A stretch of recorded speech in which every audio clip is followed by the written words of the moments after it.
YTN 라디오 생생경제 YTN 라디오 생생경제 YTN 라디오 생생경제 YTN 라디오 생생경제 YTN 라디오 생생경제.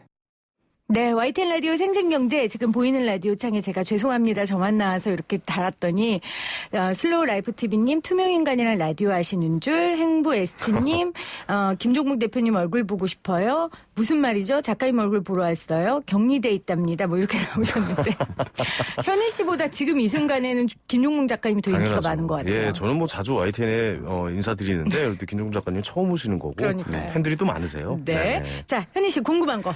본격적으로 좀 주식 투자에 대한 이야기를 좀 나눠보도록 하겠습니다. 요즘 그야말로 젊은 층들, 특히 뭐 20대에서 30대, 2030이라고 하죠.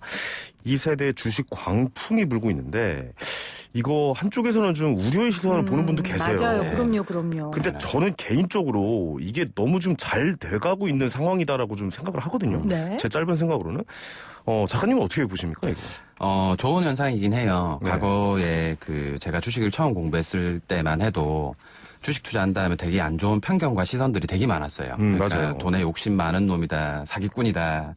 주식만 하면은 사기꾼의 이미지와 프레임이 좀 많이 씌워졌던 시기가 있었어요. 근데 지금은 대부분의 사람들이 주식에 관심을 가지고 공부를 하지만 이런 관점이 너무 좋은 현상이지만 우려되는 부분들은 반드시 있어요. 그게 뭐냐면 여러분들 기억하실지 모르겠지만 우리 주식 전에 부동산에 대해서 엄청나게 광풍이었어요. 대한민국 모든 그렇죠. 사람들이 청약을 해야 되고 아파트 갭 투자를 해서 집을 수십 채 가졌던 사람들이 무수히 시장에 쏟아져 나오고 기억나시나요? 근데 그 시장도 불과 2, 3년 전이었어요. 그런데 지금 너무 조용하죠. 부동산에 대한 유튜브 조회수도 안 나와요. 부동산에서 활동했던 사람들 대부분 다 조용합니다. 자, 이처럼 투자물이 상승할 때만 반짝 관심을 가지고 공부를 한다라는 건 아무 의미 없어요. 저는 그럴 거면 차라리 펀드나 하고 적금이나 하고 차라리 자기 개발해서 다른 걸 해라고 이야기를 해요. 이렇게 상승장에서만 반짝 관심을 가지는 투자에 대해서는 좀 반대하는 성향이고 지금 이렇게 좋은 시장에 좋은 기회에 좋은 경험을 쌓을 수 있었다면 이제 앞으로 올 하락장에 대한 준비도 해보고 그리고 다음 상승장에는 내가 뭘 할 건지 이번 상승장에서의 경험치도 반드시 적어서 5년 후 10년 후도 이 주식시장에서 살아남는 투자자 그리고 주식시장에서 활동하는 투자자가 되셨으면 하는 마음이 좀 큰 편입니다. 그러니까 이야기를 좀 들어보면 미래를 봤을 때 이제 투자를 하는, 그러니까 인베스팅을 하는 목표로서는 좋은 방향을 가고 있다. 네, 이렇게 맞아요. 좀 정리를 할 수 있을 것 같고요. 네네. 좀 구체적으로 좀 들어가 보겠습니다. 네네. 지수에, 그러니까 책을 보면요. 네네. 지수에 모든 정답이 있다라고 네네. 말을 하고 계신데 네네. 이게 정확하게 좀 지수의 어떤 면을 봐야 되는지 우리 또 청취자분들께 좀 알려주시면 좋겠어요. 많은 분들이 주식을 공부하고 싶어하고 경제나 돈을 공부하고 싶어 하세요. 네. 그런데 대한민국에서 가장 큰 경제 프레임이 뭐냐면 지수입니다. 우리나라 코스피 지수죠.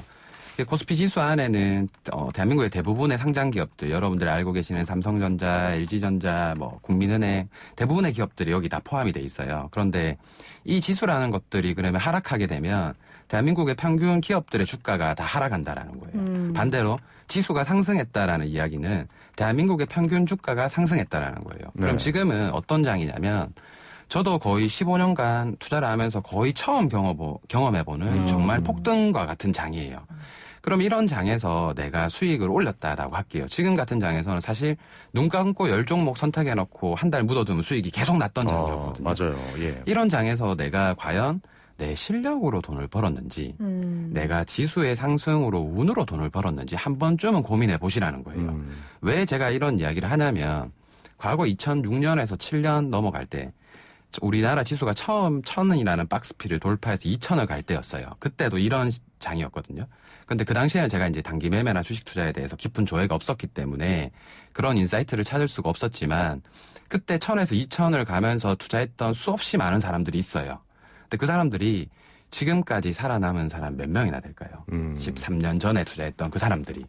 그래서 저는 그때 대부분의 투자했던 사람들이 서브프라임 때 무너져 나가고 그리고 요번에 코로나 위기 때 신용 반대 매매나 아니면은 가정이 몰락할 정도의 경제적 피해를 입은 것들을 너무 많이 봤어요. 지난 시간 동안. 네. 그래서 여러분들이 지금 투자를 해서 경험을 쌓는 건 좋지만 내가 가진 실력보다 훨씬 더 큰 원금을 투여해서 투자를 했다가 자칫 나중에 내가 실력이 아닌 걸 뒤늦게 깨달아서 주식시장이 폭락했을 때 오게 될 경제적 손실에 대한 준비가 돼 있는지, 거기에 대한 내가 대처할 수 있는 방안이 있는지, 그런 것들을 좀 고민하면서 투자를 했으면 좋겠다라는 게 제가 이 돈의 시나리오를 쓴 이유입니다. 그럼 너무 당연한 질문일 것 같은데 네네. 우리가 지금 2030 투자자들한테 초점을 맞춰서 또 여쭤봤으니까 네네. 영끌한다고 하잖아요. 네네네. 아까 벼락거지 얘기도 하셨지만 네네. 이 장이 너무 좋으니까 네네. 뭐 빚을 내서 한다든지 네. 그런 투자에 대해서는 어떻게 조언해 주시겠어요? 그분들이 투자를 하는 이유가 뭘까요? 대부분의 사람들이 투자를 하는 이유가 결국 경제적 자유 부를 이루기 위해서예요. 그죠?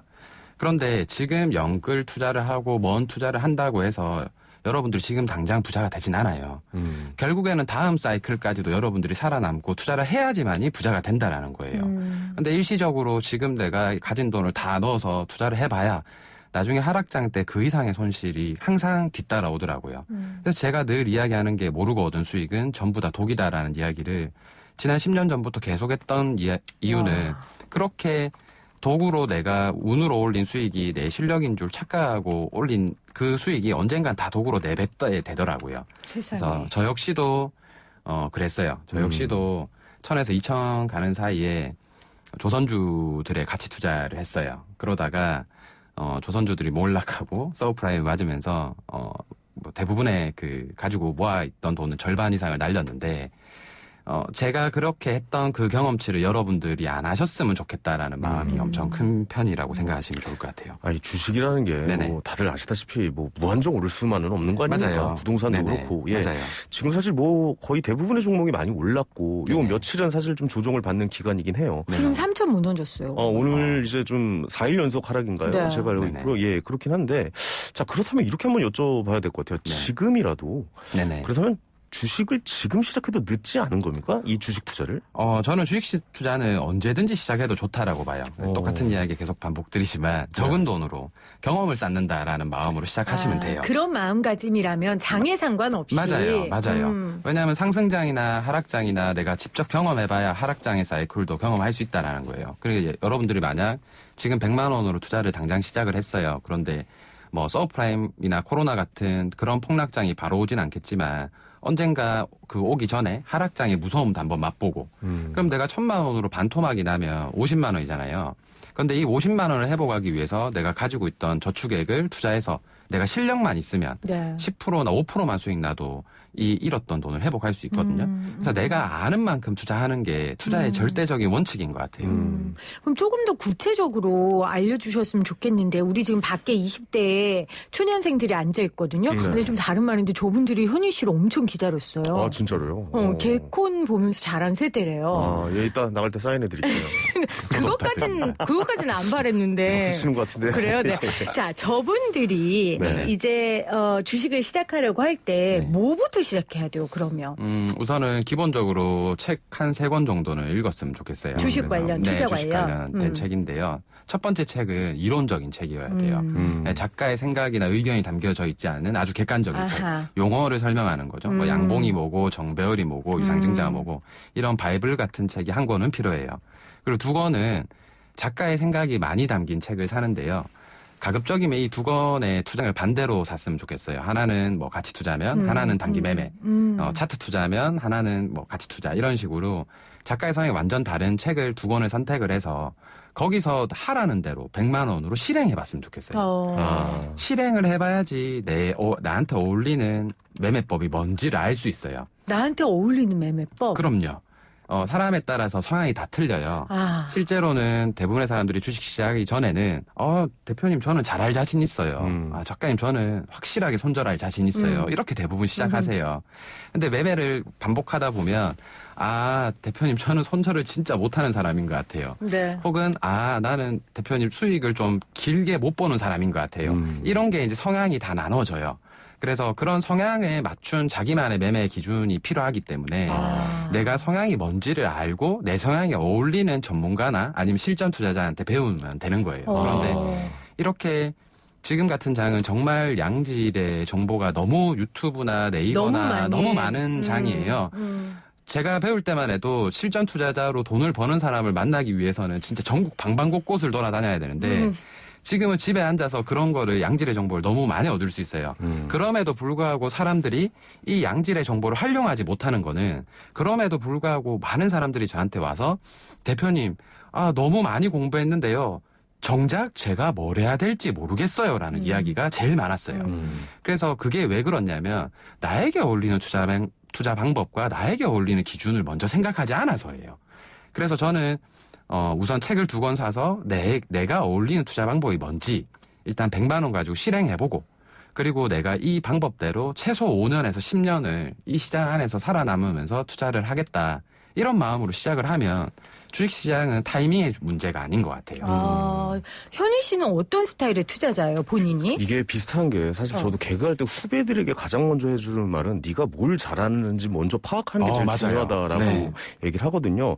저는 사실 만약 제가 주식 투자라고 제가 요즘 이제 저도 어느 정도의 주식 투자 수익을 냈던 방법은 저는 아무것도 안 하는 겁니다.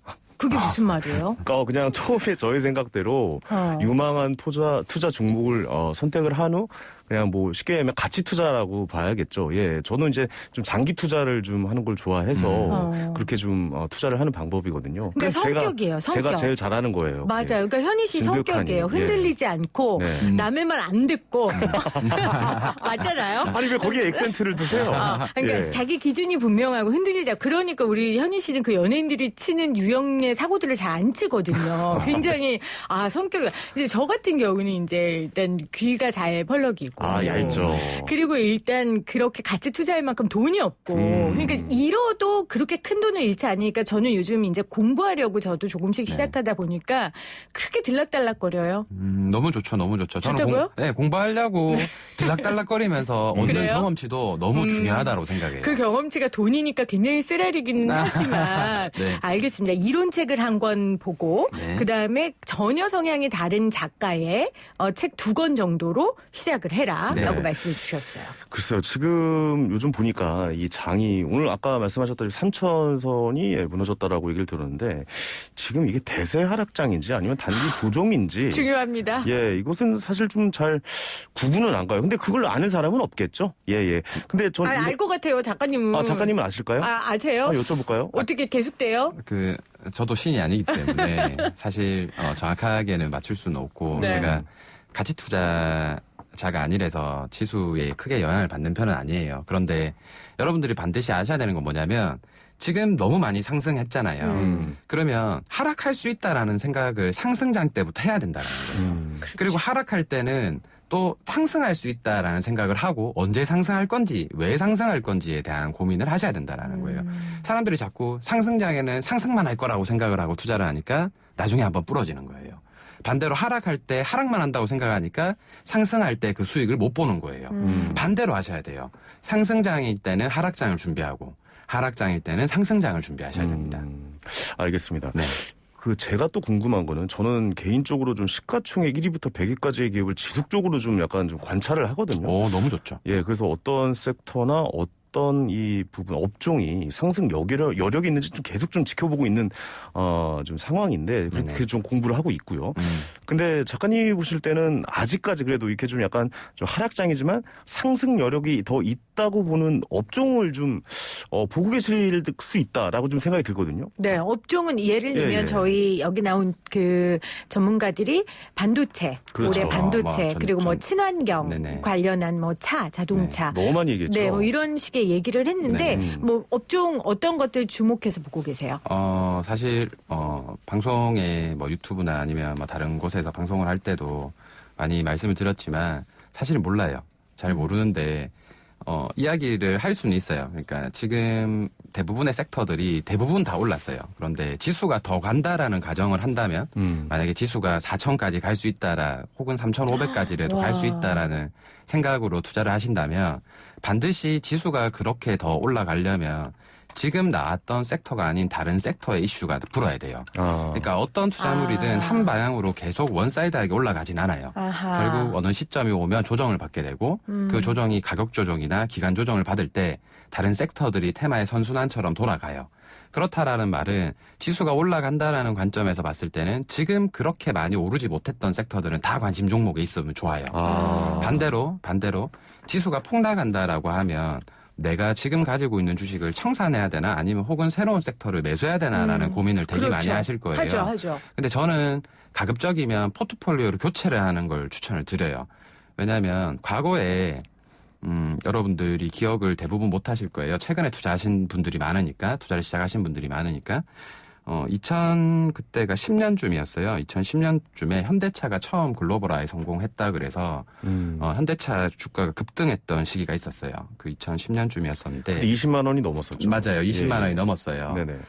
그리고 4년 동안 그 20만 원대를 유지를 했어요. 그래서 대부분 엄청 많은 사람들이 그거를 매월 적금식으로 20만 원대에서 매수를 하셨어요. 4년이라는 기간 동안, 3, 4년 동안. 그런데 결국에는 그 당시에는 현대차가 지금 반도체만큼 핫 이슈였거든요. 근데 그 이후에 어떻게 됐냐면 주가가 7만 원대까지 내려갑니다. 뭐 6만 몇천 원까지 가요. 뭐 샀죠? 그 네? 땅 사가지고 뭐 현대차가. 기억하시네요. 한전부지. 왜냐면 예. 저의 아주 가까운 지인이 그것 때문에 아, 그렇죠. 네, 좀. 아주 눈물을 흘린 네, 기억이 엄청 있어서 기억이 많아요. 납니다. 근데 꼭 한전 때문은 아니에요. 꼭 그것 때문은 아니라고 생각을 그럼 하거든요. 업종 자체가 네, 조금 맞아요. 그래서 27만 원 가까이 있었던 가격대를 4년 동안 20만 원대에서 머물다가 그때 엄청나게 4년 동안 원금을 늘려가면서 주식을 사모았을 거라고요. 근데 이런 주식들이 불과 3, 4년 만에 폭락을 합니다. 그러면 그러고 나서 지금 이제 그 가격대를 회복을 했어요. 그러네요. 지금에야 지금 이제 와서 그러면 무려 11년이라는 시간이 지났어요. 현대차인데도 네. 그때 30대였던 분들은 40대가 됐고요. 그렇죠. 그때 40대가 됐던 분들은 50대가 됐어요. 음. 그리고 그때 코로나 위기나 아니면 2018년도 지수가 폭락할 때, 폭락의 전조를 보였을 때 무서워서 파셨던 분들은 엄청난 손실을 보고 10년 동안 주식을 했지만 아무런 실력이 안 되는 그저 시간만 보내는 돈을 벌 수 있는 기회를 놓치는 그런 시간을 보냈다라는 거예요. 그래서 저는 차라리 어차피 그 돈으로 지금 있는 돈으로 부자가 되긴 어려워요. 대부분의 분들이 그럴 거예요. 지금 있는 돈으로 내가 승승장구해서 부자가 된다? 이런 희망은 저는 안 가지셨으면 좋겠어요. 그래서 오히려 이런 장일 때 포트폴리오를 교체해보고 그러면서 어떤 업종이 어떤 식으로 오르는지 어떤 업종이 어떤 뉴스가 나올 때 오르는지 어떤 업종이 어떤 실적을 가지는지 이런 것들을 종합적으로 공부해 줄 수 있는 그런 경험의 장을 가졌으면 좋겠어요. 지금 요즘 공부를 좀 더 해야 될 타이밍이다라고. 이런 볼 수도 장은 있겠네요. 없었기 때문에 그렇죠. 오히려 맞아요. 공부할 수 있다라고 네. 하셨어요. 지금 문자로 질문이 좀 들어와서 0418님이 작가님 공매도는 어떻게 생각하시냐고. 지금 개미들이 굉장히 이슈잖아요. 지금 미국에서도 난리가 났죠. 난리예요. 네네. 맞아요. 자, 저는 그 시장에서 나오는 그 뉴스나 아니면은 그런 이슈에 대해서는 크게 관심을 두지 않는 편이긴 해요. 흔들리지 마라. 네, 왜냐하면은 예전에도 이런 이슈가 엄청 많았고 공매도 폐지에 대한 뉴스는 엄청 많았어요.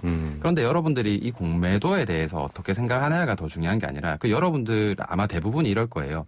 공매도를 허용하면 주가가 폭락하니까 내가 가진 주식이 돈을 잃으니까 안 된다라고 생각하시면서 계속 공매도에 대한 이야기를 하세요. 그리고 공매도를 공부하세요. 그런데 더 재미난 사실은 뭐냐면 그렇다고 해서 여러분들이 공부를 하고 지속한다 그래서 공매도가 폐지되거나 공매도가 유지되진 않아요. 내가 내가 선택할 수 없는 리스크예요, 이거는. 근데 그거에 대한 정보나 공부를 할 필요는 저는 없다라고 봐요. 차라리 그냥 지수가 빠졌을 때 그게 어떤 핑계가 나오든 공매도 때문이든 아니면 뭐 변종 바이러스가 나오든 아니면 실물 경제 악화되든 우리나라 부채에 대한 이야기가 나오든 어떤 방식이든 지수가 하락하는 데는 이유가 없어요. 근데 그거를 찾으려고 노력하거나 시간을 보내는 게 저는 좀 무의미하다라고 생각하기 때문에 사실 공매도에 대해서 크게 많이 생각해 본 적은 없어요. 어떻게 보면은 굉장히 현명한데요. 그러니까 어째 달라지지 않는다. 아니, 저 네. 인생 철학이에요. 네. 저도 늘 그런 생각 하거든요. 네네네. 제가 남편한테 불만이 있어도 남편 바꿀 수 없잖아요. 있지 않나요? 네?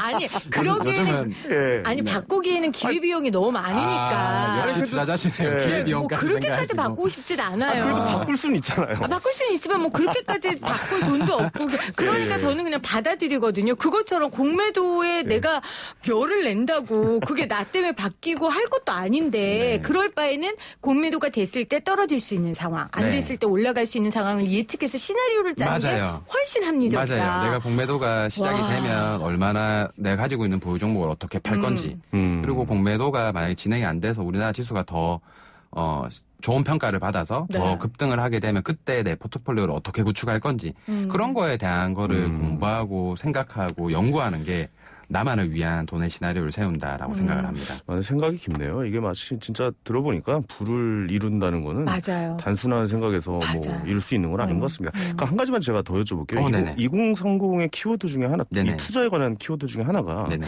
요즘 해외 투자나 사실 비트코인 쪽으로 좀 네. 많이 가 있어요. 왜냐하면 좀 젊을수록 좀 위험한 그렇죠. 투자를 좀 더 하기 마련이잖아요. 이제 네네. 연세가 있으시면 좀 지키기를 더 바라시는 거고. 네네.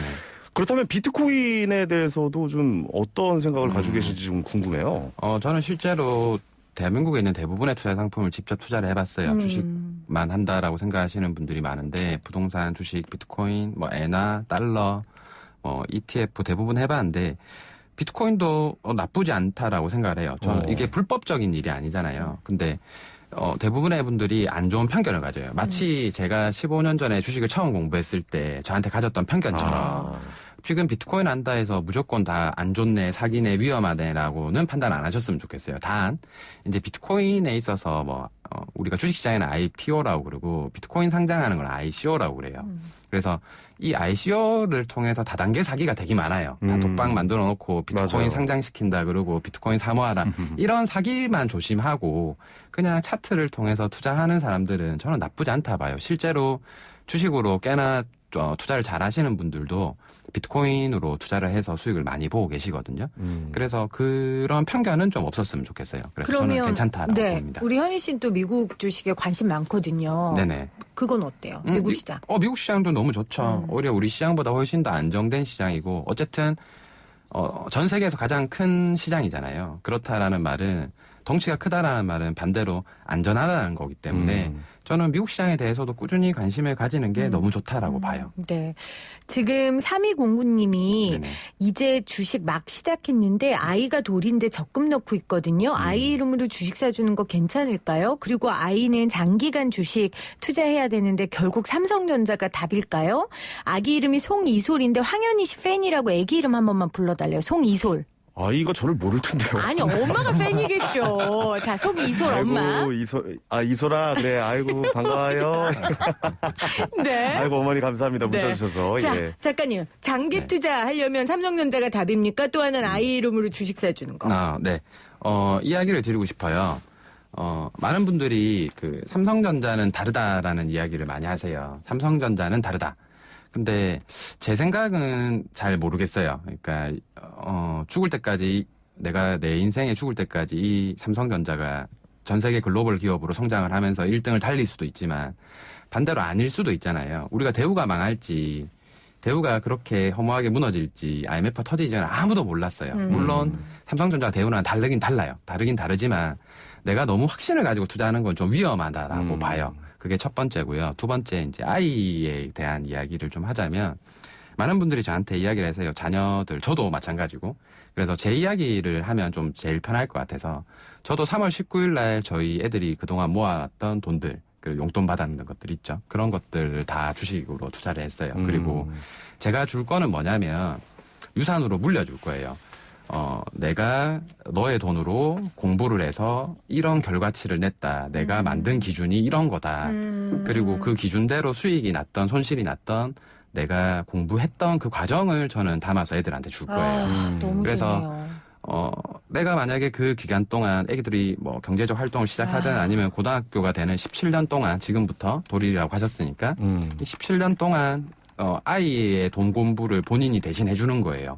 그래서 돈은 많이 물려주진 못할지언정 지혜를 물려줘야 된다라고 저는 생각을 하거든요. 네. 저는 이제 그래서, 요즘에 네. 이 교육 방법도 바뀌어야 된다고 봅니다. 그럼요. 예, 이 너무나. 금융교육이 굉장히 좀 중요하다고 맞아요. 보거든요. 네. 맞아요. 그래서 저도 요즘 아이를 위해서 저는 지수에 투자를 하는 종목, 그러니까 2천만 원까지는 증여가 가능하고 뭐 그 안에서 장기적으로 뭐 우상향할 수 있는 지수에 뭐 S&P 500이라든가 나스닥 100이라든가 이런 쪽으로 투자를 해주는 것도 좋은 방법. 방법이라고 좀 말씀드리고 싶네요. 네, 너무 좋아요. 알겠습니다. 네네. 그 과정을 유산으로 주는 거지 돈을 주는 게 아니다. 이 네네. 말씀 너무 좋았습니다. 아무래도 또 모셔야 될 것 같아요. 제가 진짜 굉장히 오늘 많은 깊은 감명과 네.